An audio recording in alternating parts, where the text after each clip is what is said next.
Hadirin dimohon berdiri.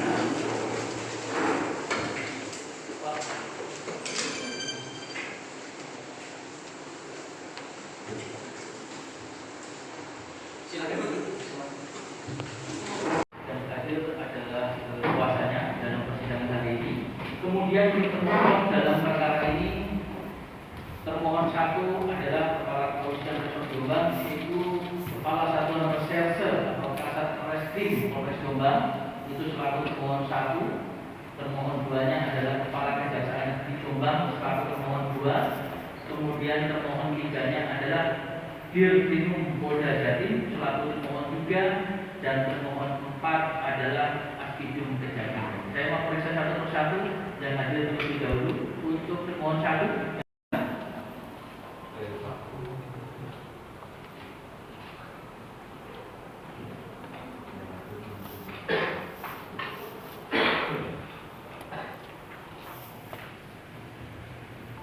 Ini termohon tiga. Bapak untuk kuasa termohon berapa dan berapa? Satu dan tiga.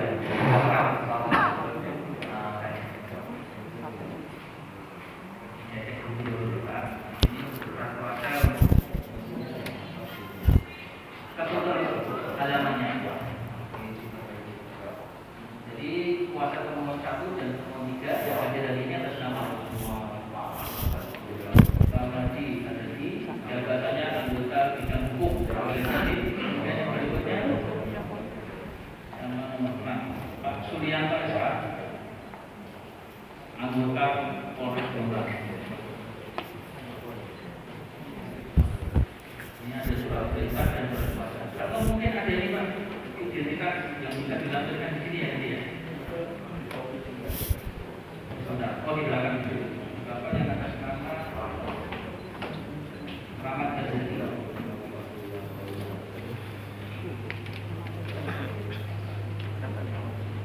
Silakan. Ini surat kuasanya halaman pertama dan kedua buka saja.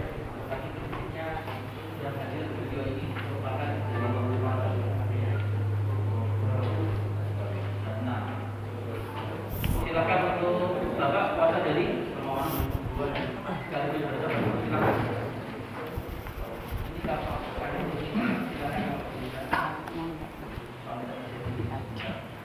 Ini berita.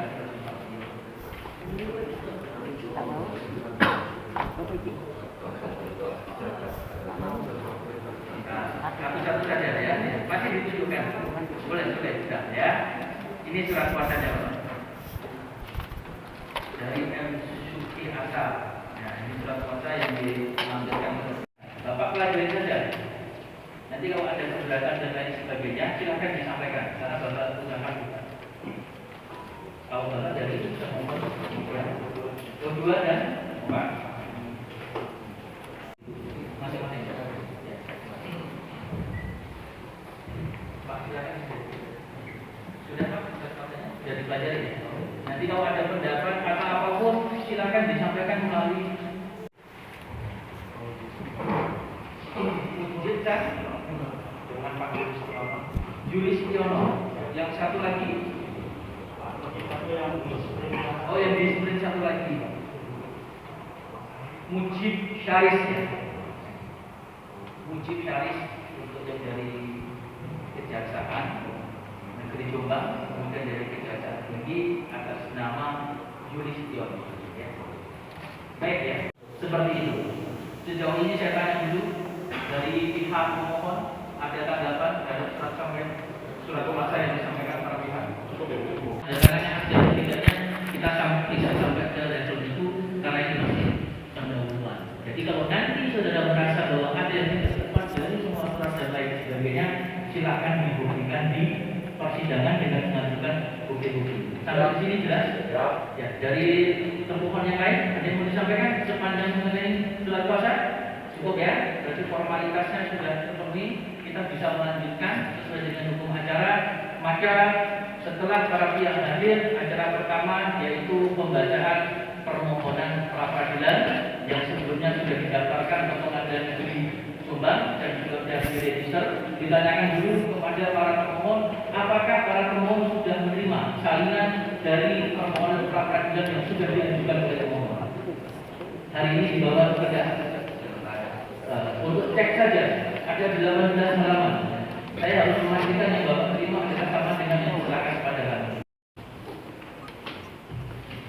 Tidak diterima ya, masing-masing ya.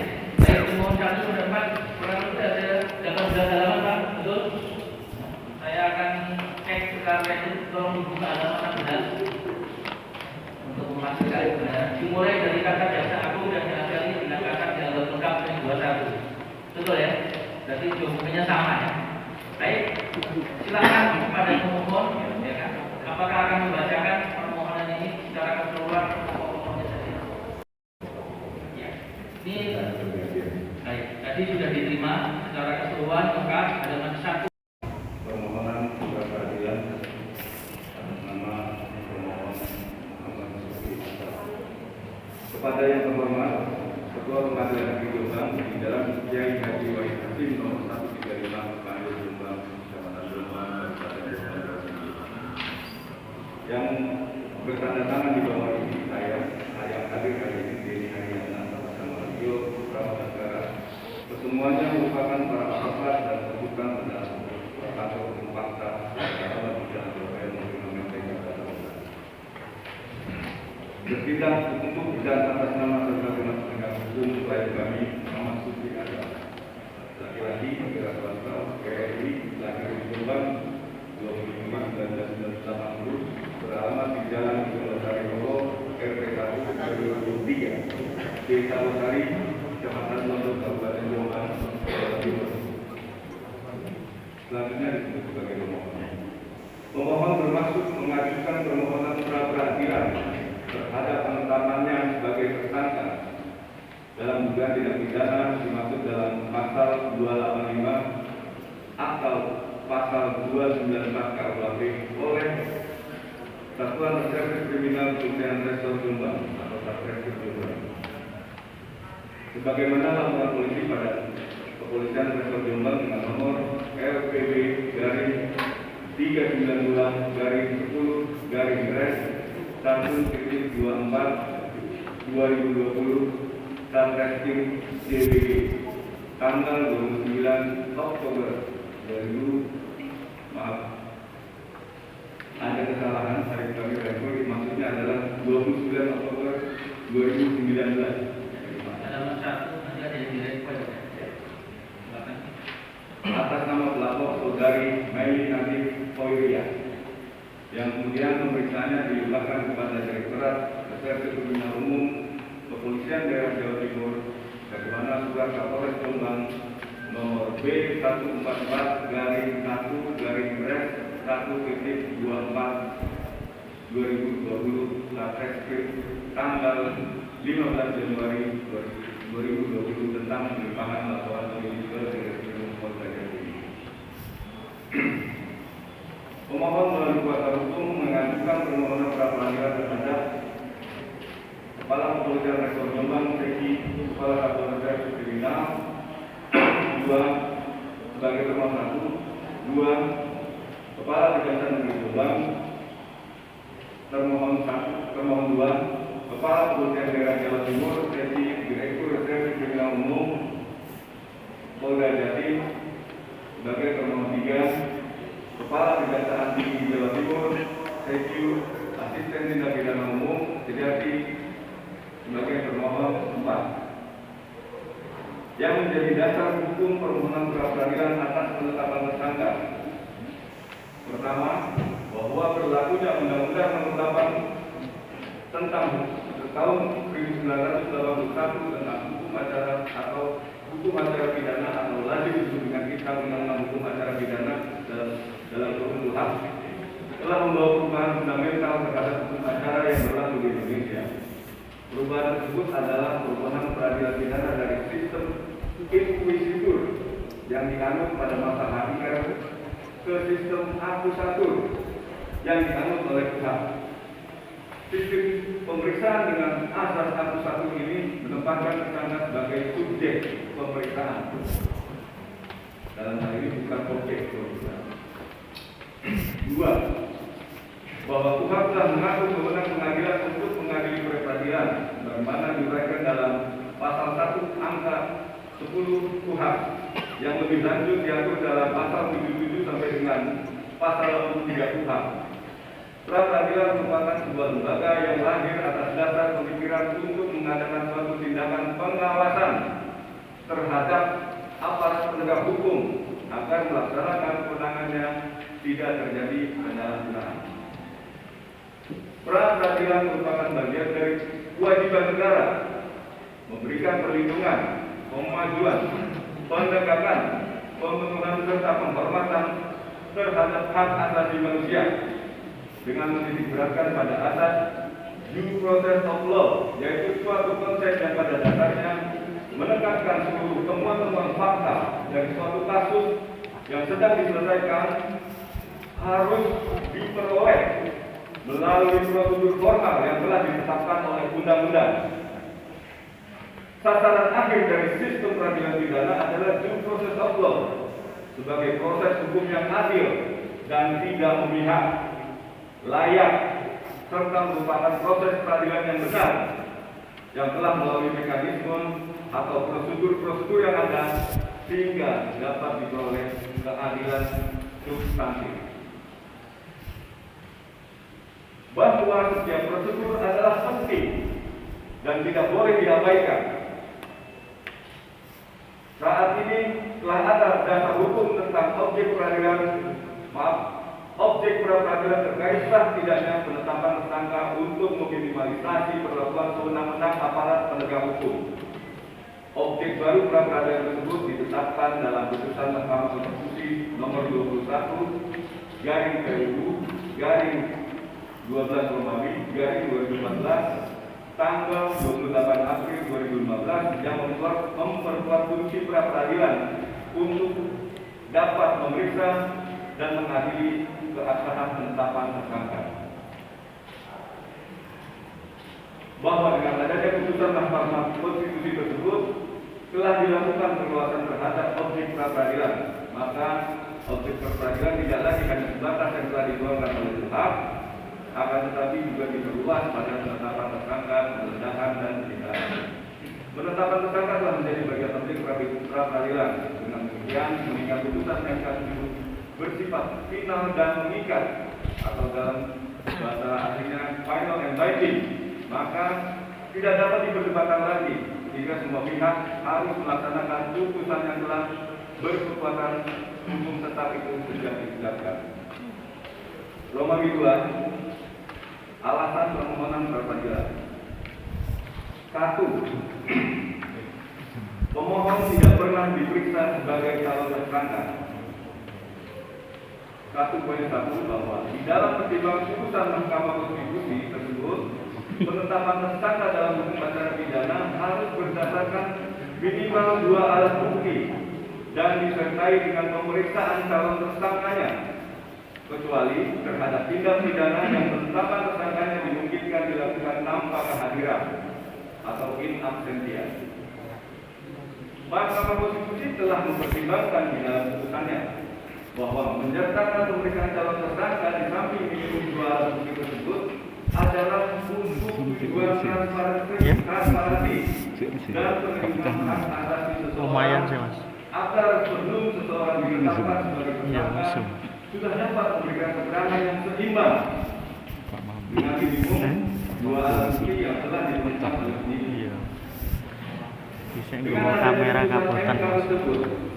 Penegak hukum tidak lagi boleh menjalankan kewenangannya secara sewenang-wenang. Ketidakpatuhan aparat hukum terhadap putusan MK adalah tindakan penegak hukum yang inkonstitusional.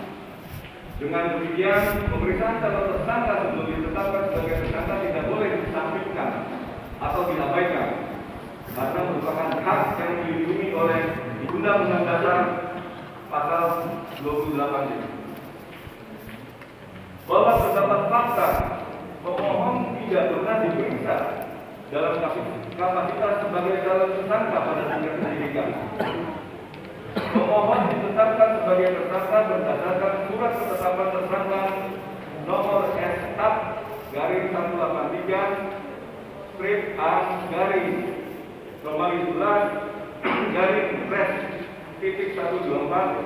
garing 2019 Satreskrim tanggal 12 November 2019. Terbitnya surat tersebut bersamaan hari dan tanggalnya dengan terbitnya surat perintah penyidikan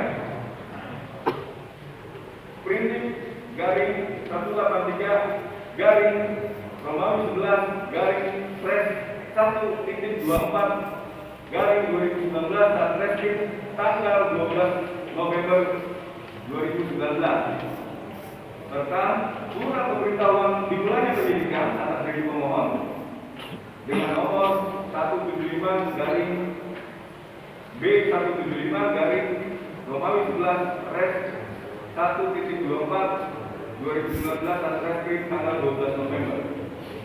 Ketiga surat tersebut diterbitkan termohon satu pada hari dan tanggal yang sama.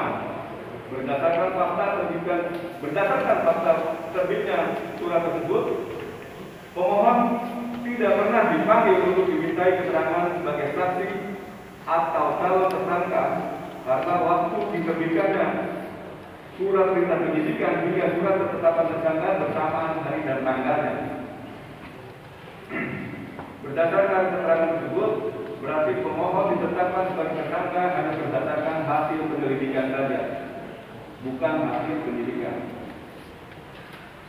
Bahwa pemohon mengetahui dirinya sebagai tersangka adalah setelah menerima surat panggilan pemeriksaan sebagai tersangka nomor STGL 175 garing 11 Romawi 11 garing Pres 1.24 2019 Satreskrim tanggal 25 November.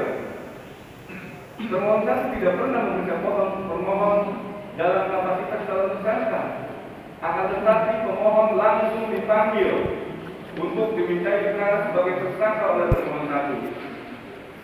Apalagi pemohon juga tidak pernah diberitahukan terkait penetapan tersangka sebagai penetapan tersangka, belum adanya panggilan tersebut. Bahwa seharusnya termohon satu mentaati dan patuh pada putusan MK nomor 21 PUU Strip 12 Romawi tahun 2014 yang mengatur tata cara penegak hukum dalam hal ini penyidik dalam menetapkan status tersangka. Putusan MK tersebut bersifat final dan mengikat serta berlaku atas res judicata. Putusan hakim harus dianggap benar serta putusan Mahkamah Konstitusi tersebut berlaku umum. Seharusnya menjadi rujukan dalam setiap proses pemeriksaan perkara pidana oleh para pemohon. Bahwa terdapat faktanya terbitnya surat perintah penyidikan dan surat ketetapan tersangka pada hari dan tanggal yang sama telah membuktikan bahwa termohon satu menetapkan termohon sebagai tersangka dilakukan dengan tanpa mengindahkan putusan MK nomor 21 PUU garing 12 garing 2014. Penetapan seorang tersangka harus didukung sekurang-kurangnya 2 alat bukti disertai pemeriksaan calon tersangkanya. Perasaan tersebut merupakan satu kesatuan karena tidak cukup hanya ditetapkan berdasarkan 2 alat bukti, namun juga harus dilakukan pemeriksaan calon tersangkanya demi objektivitas dan penghormatan hak asasi manusia calon tersangka. Alasan kedua, pemohon tidak pernah diperiksa atau diminta klarifikasi atas laporan polisi nomor LPB garing 392 garing Romawi 10 garing Pres 124 2019 Jatim Res JBG tanggal 29 Oktober 2019 dalam proses penyelidikan. Bahwa pelapor yang bernama Medi Nazis Noiria pada tanggal 29 Oktober 2019 membuat laporan polisi pada kantor kepolisian Resor Jombang. Termohon satu kemudian pada hari yang sama dan tanggal yang sama dengan laporan polisi tersebut menerbitkan surat perintah penyelidikan dengan nomor Prelidik garing 442 garing 10 Romawi garing Res titik 124 garing 2019 Satreskrim tanggal 29 Oktober 2019. Dalam jangka waktu antara 29 Oktober 2019 sampai dengan 12 November 2019, pemohon tidak pernah dipanggil untuk diperiksa atau dimintakan keterangan atau klarifikasi atas laporan polisi tersebut oleh termohon 1 sampai dengan akhirnya terbit surat perintah penyidikan nomor Prindik 183 garing Romawi 11 garing Res titik 124 2019 Satreskrim pada tanggal 12 November. Pemohon tidak pernah dimintai keterangan atau klarifikasi atas laporan polisi pada tahap penyelidikan. Proses penyelidikan atas laporan polisi tersebut tidak dilakukan secara objektif karena tidak meminta keterangan pemohon selaku terlapor. Fakta ini menjadi indikator awal dari penyimpangan due process of law yang menjadi asas utama dari hukum acara pidana bagaimana yang diatur dalam KUHP dan diperkuat oleh batas putusan Mahkamah Konstitusi nomor 21 PU garing strip 12 Romawi garing 2014. Sebelum melakukan pemeriksaan penyidikan, harus lebih dulu berusaha menyusun fakta dan bukti berbagai keterangan secara objektif sebagai landasan untuk menindaklanjutinya dalam penyidikan. Bahwa dengan tidak pernah dimintakan keterangan dalam proses penyelidikan atas diri pemohon, maka dapat dikatakan bahwa termohon satu tidak menerapkan asas due process of law dalam penyidikan perkara pidana yang menetapkan pemohon sebagai tersangka. Untuk itu patut dinyatakan cacat hukum karena tidak mengacu pada asas objektivitas dan transparansi dan serta melanggar hak asasi manusia. Dengan demikian penetapan tersangka harus dibatalkan. Yang mulia akan dilanjutkan oleh rekan-rekan. Mungkin dilanjutkan. Kalau melakukan angka 3, kami rekoi ada kurang tulis termohon 1 yang dimaksud di situ. Ya, silakan dilanjutkan. Baik, yang tulis di sini termohon 1. Baik, kami lanjutkan. Bahwa pelapor membuat laporan polisi di Polres Jombang sebagaimana laporan polisi nomor LPB garing 392 garing 10 Romawi garing Res titik 1.24 garing 2019 garing Jatim titik Res titik JBG tanggal 29 Oktober 2019 dengan persangkaan pasal 285 KUHP dan pasal 294 ayat 2 ke 2 KUHP. Hal ini sesuai dengan yang diterangkan di dalam surat pemberitahuan dimulainya penyidikan atau SPDP atas nama pemohon dengan nomor B garing 175 garing 11 Romawi garing Res titik 1.24 garing 2019 garing Satreskrim tertanggal 12 November 2019 bahwa pemohon kemudian dipanggil oleh pemohon 1 berdasarkan surat panggilan nomor 5 nomor S.PGL garing 175 garing 11 Romawi garing Res titik 1.24 garing 2019 Satreskrim tertanggal 25 November 2019 untuk hadir pada tanggal 29 November guna diminta keterangannya sebagai tersangka atas dugaan tindak pidana pasal 285 KUHP atau pasal 294 KUHP sesuai dengan laporan polisi sebagaimana yang dimaksud.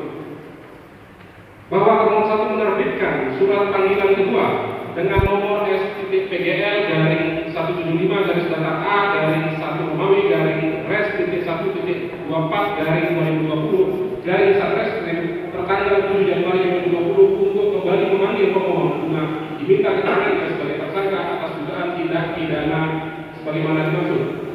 Bahwa selanjutnya termohon 1 pada tanggal 15 Januari 2020 menerbitkan surat yang mengalihkan proses pemeriksaan perkara atas laporan polisi nomor sebagaimana dimaksud tertanggal 29 Oktober 2019 dilimpahkan kepada termohon 3 sebagaimana diterangkan dalam surat dari termohon 1 dengan nomor surat B garing 144 garing 1 Romawi garing Res garing 1.24 garing 2020 garing Satreskrim tertanggal tentang pelimpahan laporan polisi perkara tersebut kepada termohon 3 atas dasar surat pelimpahan perkara dari Kapolres Jombang kemudian termohon 3 menerbitkan surat perintah penyidikan dengan nomor SP-DD-474-1/1/2020 tertanggal 26 Februari 2020 bahwa apabila dicermati 5 surat panggilan tersangka atas diri pemohon tersebut disebutkan mengenai dasar pemanggilannya didasarkan atas 3 buah surat perintah penyidikan dari termohon 3 yang berbeda. Terlihat perbedaannya pada nomor surat dan tanggal surat perintah penyidikan. Bahwa surat perintah penyidikan atau sprindik merupakan suatu produk hukum yang dikeluarkan oleh penyidik atasan kepada penyidik, bahwa hal guna dijadikan untuk dasar melakukan penyidikan terhadap peristiwa tindak pidana. Bahwa sprindik dan SPDP sebagaimana surat teknis sebagai sebuah surat teknis dapat dilihat dari 4 perspektif. Yang pertama dari perspektif pelapor, penerbitan sprindik atau SPDP menandakan bahwa laporan polisi yang dibuat oleh pelapor telah dimulai proses penyidikannya guna membuat perkara menjadi terang dan menemukan tersangkanya. 2 dari perspektif terlapor, penerbitan sprindik dan SPDP menandakan suatu proses hukum atas suatu peristiwa yang diduga kuat sebagai tindak pidana sudah dimulai dan terlapor dapat mengupayakan pembelaannya dengan mengajukan keterangan, bukti atau saksi untuk membuat terang suatu tindak pidana tanpa melakukan proses pembuktian. 3. Dari perspektif penyidik, penerbitan sprindik dan SPDP menandakan dimulainya tugas penyidik untuk mengumpulkan bukti permulaan yang cukup, yaitu sekurang-kurangnya 2 alat bukti untuk menetapkan seseorang menjadi tersangka atau untuk menghentikannya nanti. 4. Dari perspektif penuntut umum, penerbitan sprindik dan SPDP adalah sarana komunikasi dari penyidik kepada penuntut umum untuk menginformasikan bahwa dimulainya suatu penyidikan dan sekaligus sebagai sarana pengawasan eksternal dari penuntut umum kepada penyidik karena nantinya akan menjadi dasar untuk pembuatan surat dakwaan. Bahwa apabila mengacu pada fakta terbitnya 3 sprindik oleh termohon 3 menunjukkan bahwa proses penyidikan dilakukan secara berulang karena alasan yang tidak pernah dijelaskan oleh termohon 3 kepada pemohon. Namun demikian, jika mengkaji esensi dari pengertian penyidikan adalah upaya penyidik mengumpulkan alat bukti guna menemukan tersangkanya, maka seharusnya penyidik tidak perlu tergesa-gesa menetapkan tersangka karena harus menunggu dipenuhinya syarat alat bukti atas peristiwa tindak pidana yang dilaporkan. Pemohon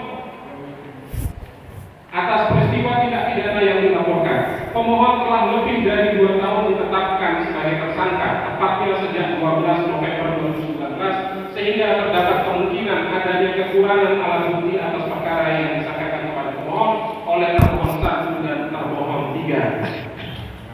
Bahwa berdasarkan 3 kali P19 oleh jaksa penuntut umum dan 3 kali hasil koordinasi dan konsultasi antara termohon 3 dengan termohon 4 masih tidak cukup bukti baik secara formil maupun material dalam pembuktian perkara aku, antara lain mohon yang telah dibacakan.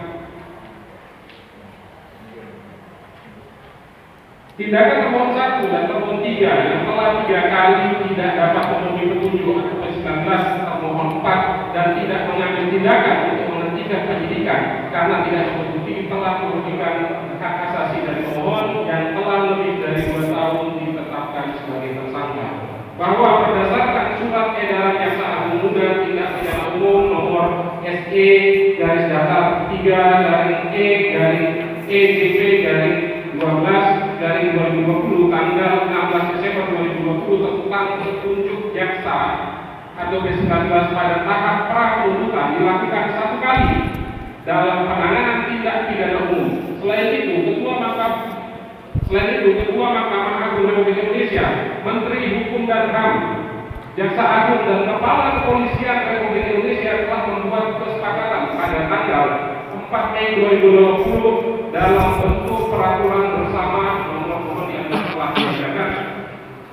bahwa termohon 3 mengirimkan surat panggilan kepada pemohon, yaitu surat panggilan nomor S.PGL garing 20 garing 1 Romawi garing Pres titik 1.24 garing 2022 garing Ditreskrimum tanggal 4 Januari 2022 yang diterbitkan oleh Termohon 3 selaku penyidik, yang di dalamnya dicantumkan dasar pemanggilan adalah surat perintah penyidikan nomor SP.Sidik garing 1137 garing 11 Romawi garing Pres titik 1.24 garing 2021 garing Ditreskrimum tanggal 26 November 2021 yang pada pokoknya menerangkan bahwa pemohon harus hadir dan bertemu oleh Termohon 3 pada hari Jumat tanggal 7 Januari 2022 untuk diserahkan kepada Termohon 4 atau tahap 2 berdasarkan surat dari Termohon 4 nomor B garis datar 32 garis M titik 5.4 garis EK titik 1 dari 01 dari 2022 tanggal 4 Januari 2022 tentang pemberitahuan hasil penyidikan atas perkara karena mandiri pemohon telah dianggap lengkap atau P21. Bahwa pada tanggal 4 Januari 2022 Termohon 4 kemudian menyerahkan berkas perkara atas nama pemohon sebagaimana yang telah dikirimkan oleh Termohon 4 kepada Termohon 3, yaitu surat nomor B garis datar 32 garing M titik 5.4 garing EKU titik 1 garing 01 garing 2022 tanggal 4 Januari 2022 tentang pemberitahuan hasil penyidikan perkara atas nama pemohon dianggap lengkap atau P21. Hal ini dilakukan setelah adanya P19 sebanyak 3 kali. Proses penyidikan dan penetapan tersangka yang demikian itu dapat dikategorikan tidak sah dan tidak hukum. Seharusnya proses penyidikan menjadikan terang suatu tindak pidana sehingga dilakukan agar nampak orang yang patut diduga melakukan tindak pidana tersebut dan ditetapkan sebagai tersangka. Proses penyidikan tidak boleh menyangka seseorang yang telah ditetapkan sebagai tersangka dalam jangka waktu yang lama. Selain itu juga tindakan dari Termohon 4 yang telah menyatakan berkas atas nama pemohon lengkap setelah 3 kali P19 tidak mampu dipenuhi oleh Termohon 3 telah mengabaikan surat edaran saat penunda tindak pidana umum nomor SE garis datar 3 garing E garing EJP garing 12 garing 2020 tanggal 16 Desember 2020 tentang petunjuk jaksa P19 pada tahap pra penuntutan dilakukan 1 kali dalam penanganan tindak pidana umum dan peraturan bersama Mahkamah Agung RI nomor 099 dari KMK dari SKB dari 5 Romawi 2020 Menkumham nomor M.HH garis datar 35.M.03.01 tahun 2020 Jaksa Agung RI nomor KEP 059 garing A garing GA garing 05 garing 2010 Kepala Kepolisian Republik Indonesia nomor B garing 14 garing 5 Romawi garing 2020 garing 2010 tentang sinkronisasi ketataraksanaan sistem peradilan pidana dalam mewujudkan penegakan hukum yang berkeadilan telah secara tegas disebutkan di dalam lampiran peraturan bersama bahwa apabila berkas perkara sudah 3 kali dinyatakan, berkas perkara telah 3 kali diajukan oleh penyidik dan dikembalikan oleh jaksa penuntut umum, maka perkara dinyatakan tidak layak atau tidak dapat dilanjutkan. Begitu berdasarkan pada dalil dan fakta yuridis yang telah kami uraikan di atas, pemohon kepada Ketua Pengadilan Negeri Jombang atau Hakim Peradilan yang memeriksa dan mengadili perkara aku berkenan memutuskan sebagai berikut. 1. Menyatakan diterima permohonan pemohon pra peradilan untuk seluruhnya. 2. Menyatakan tindakan pemohon 1 menetapkan pemohon sebagai tersangka dengan persangkaan tindak pidana atas pasal 285 KUHP dan pasal 294 ayat 2 kedua KUHP. Sebagaimana surat ketetapan tersangka nomor SDP-TAP dari 183 dari garis datar A dari 11 Romawi dari Pres titik 1.24 dari 2019 dari Satreskrim Polres Jombang tanggal 12 November 2019 adalah tidak sah dan tidak berdasarkan asas hukum, sehingga penetapan tersangka akuo tidak memiliki kekuatan hukum yang mengikat. Menyatakan tidak sah segala keputusan atau penetapan yang dikeluarkan lebih lanjut oleh para termohon yang berkenaan dengan penetapan tersangka atas diri pemohon. 4. 4. Memerintahkan kepada pemohon 3 untuk menghentikan penyidikan terhadap laporan polisi atas nama pemohon. 5. Menghukum para termohon untuk tunduk pada putusan permohonan pra peradilan ini. 6. Memberikan hak pemohon dalam kemampuan kedudukan dan harkat serta martabatnya. 7. Menghukum para termohon untuk membayar biaya perkara.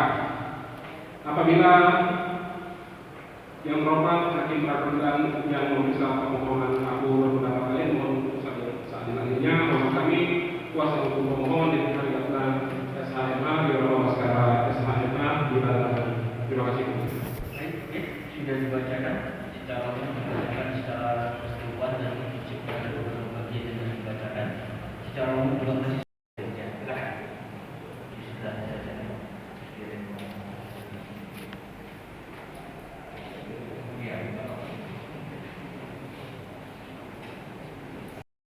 Sesuai dengan ketentuan pasal 228 KUHP, perhitungan setiap jangka waktu yang diatur dalam KUHP dimulai keesokan harinya. Jadi hari ke-1 saya hitung mulai besok. Kalau sekarang adalah hari Kamis tanggal 20, maka hari berikutnya Jumat itu adalah hari kerja, dan hari ke-7 itu akan jatuh pada hari Senin tanggal 31. Tanggal itu adalah tanggal paling lambat hakim menjatuhkan putusan. Apapun cerita, apapun keadaannya, paling lambat tanggal 31 hakim akan menjatuhkan putusan. Tentunya bisa lebih cepat, tapi tidak boleh lebih lambat.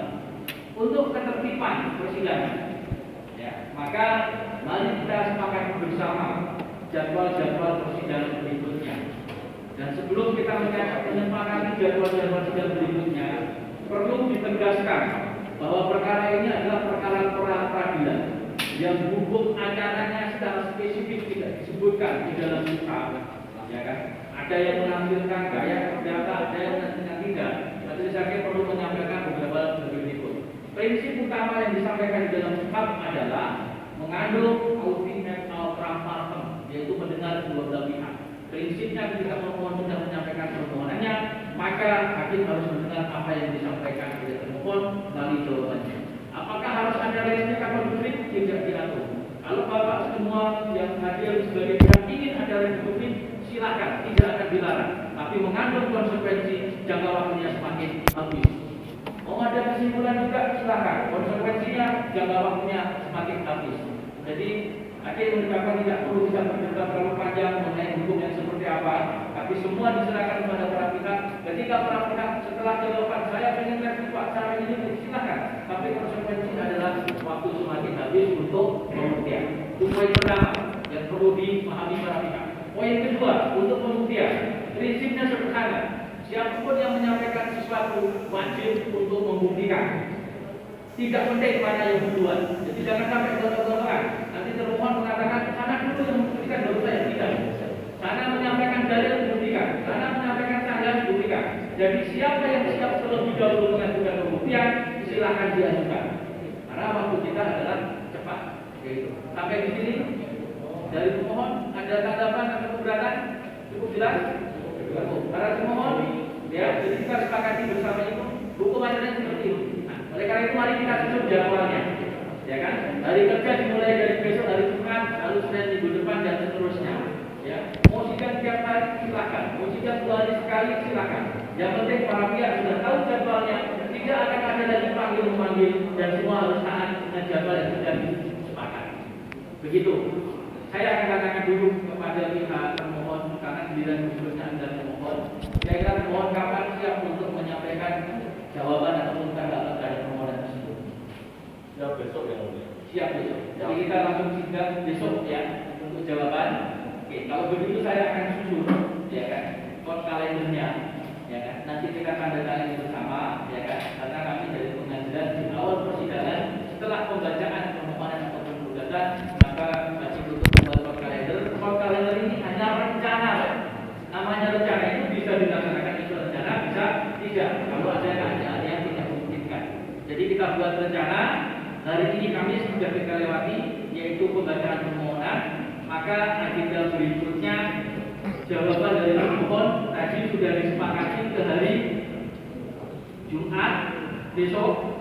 Untuk jamnya, ya kan? Karena ini tadi sidang pertama pada pukul 10, maka Maka untuk sidang berikutnya kita akan mulai pada pukul 9 ya, supaya lebih cepat lebih baik, apalagi hari Jumat itu ada debat dan lain sebagainya. Ya, hari Jumat ya, itu acaranya jawaban dan kita akan langsung lanjutkan ke pembuktian. Mau surat dulu silakan, mau menghadirkan saksi silakan, mau menghadirkan ahli juga silakan. Ya. Maka selanjutnya pada hari Senin, ya, tanggal 24 Januari kita akan lanjutkan ke tahap pembuktian. Senin pembuktian, Selasa pembuktian. Saya kasih kesempatan pembuktian sampai hari Jumat tanggal 28. Dan perkara ini akan diputus pada paling lambat pada hari Senin tanggal 31. Kalau ternyata sampai hari Kamis sudah selesai pembuktiannya, ya bisa aja kami akan putus di hari Jumatnya. Intinya perkara ini akan selesai paling lambat hari Senin tanggal 31. Begitu? Ya, saya bacakan lagi ya. Hari ini Kamis membaca permohonan sudah, maka besok hari Jumat itu adalah jawaban dilanjutkan dengan pembuktian. Terus kemudian pada hari Senin, terus kemudian Selasa, Rabu, Kamis dan Jumat selama 1 minggu ke depan kami beri kesempatan seluas-luasnya untuk pemohon dan termohon mengajukan bukti-bukti yang terkait. Kalau para pihak ini juga mengajukan kesimpulan, ya maka akan kami kasih kesempatan di hari Jumat. Kalau ternyata mau ada revisi, saya kasih kesempatan di hari Senin dan Selasa. Jadi pembuktinya tinggal Selasa, Rabu, Kamis, gitu ya. Saya tidak akan menanyakan sikapnya apakah mengajukan atau tidak, tentunya setelah kita mendengar jawaban. Tapi sekarang kalian sudah saya buat, intinya hari Kamis adalah pembacaan permohonan sampai dengan hari Senin paling lambat 31 Januari 2021. Dengan ketentuan tidak menutup kemungkinan hakim bisa memutus lebih cepat apabila proses pembuktian tidak selesai. Bisa disepakati oleh pemohon dan para pemohon. Ya, kalau gitu silakan kepada masing-masing masukkan nomor 1 dan 3 itu yang sudah dikerjakan silakan. Jadi saya bacakan dulu ya. Kamis hari ini sudah kita lalui. Ini saya pikir mau mengajukan Senin, tapi ini sudah bulan Jumat. Jadi kita akan Jumat. Caranya jawaban pemohon dan pembuktian. Lalu di sini tertulisnya Selasa, tapi di sini sudah saya kasih kata ditambah dengan Senin. Ya kan? Kemudian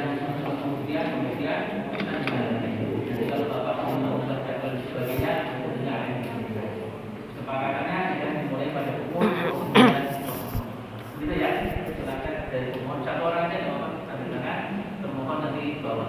Monggo dua-duanya juga boleh. Satu saja. Silakan.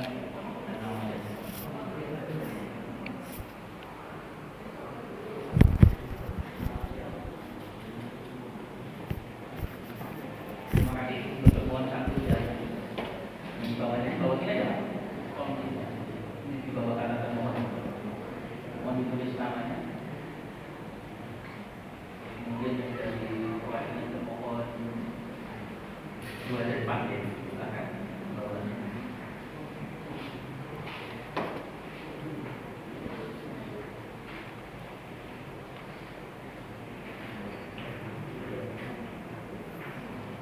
Terima kasih.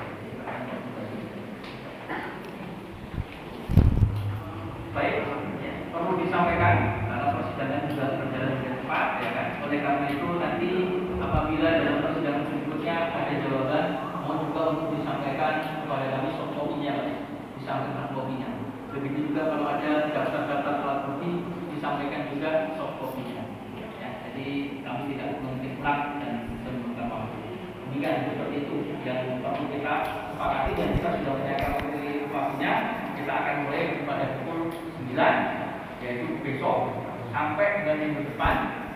Jadwalnya kita buat full 1 minggu, tetapi tentunya kalau para pihak sudah merasa cukup, hakim juga tidak akan memperpanjang. Sampai di sini ada yang menanyakan dari para pemohon. Yang mulia, jadi besok kita batasi jawaban. Dan pembuktian boleh, kalau tidak ada revisi. Kami tidak akan ada. Kalau tidak ada revisi, langsung pembuktian, tidak perlu kita tunggu lama-lama. Gitu ya. Bapak sudah ada bukti suratnya bawa. Dari pihak sana sudah ada bukti suratnya bawa. tidak perlu rebutan siapa yang duluan, seperti yang disampaikan di awal tadi. Karena prinsipnya siapa yang menyampaikan sesuatu harus membuktikan, ya. Karena sudah menegaskan dan dari ini dari Bapak besok jawaban bahwa langsung bukti suratnya. Kalau kurang baru kita bisikan. Gitu. Kami mohon mungkin nanti ada kesimpulan. Ada kesimpulan, boleh. Kita tidak ada nanti kita kasih kesimpulan, ya. Paling lambat Jumat kesimpulan. Kalau ragu pembuktian selesai, kesimpulan boleh dari kami. Putusan dari Jumat, gitu ya. Clear ya? Baik, Ya, tidak ada lagi perbedaan persepsi ya. Ya, dari cara terbuka saya disampaikan. sementara cukup ya. Cukup ya, semua ya. Hal-hal yang lain sampaikan di dalam jawab saudara. Baik ya. Dengan lagi lalui proses pembacaan permohonan yang dilanjutkan dengan penentuan per kalender dan di sini sudah ditetapkan per kalender, maka dengan ini ditetapkan bahwa sudah perkaranya akan ditunda selama 1 hari dan akan dilanjutkan kembali besok pada hari Jumat tanggal 21 Januari 2022 pada pukul 9.00 waktu Indonesia Barat diperintahkan kepada pemohon dan para pemohon untuk hadir dalam persidangan tersebut dan persidangan selanjutnya yang telah ditetapkan dalam court kalender tanpa ada pemanggilan kembali. Ya, sidang hari ini selesai dan ditutup.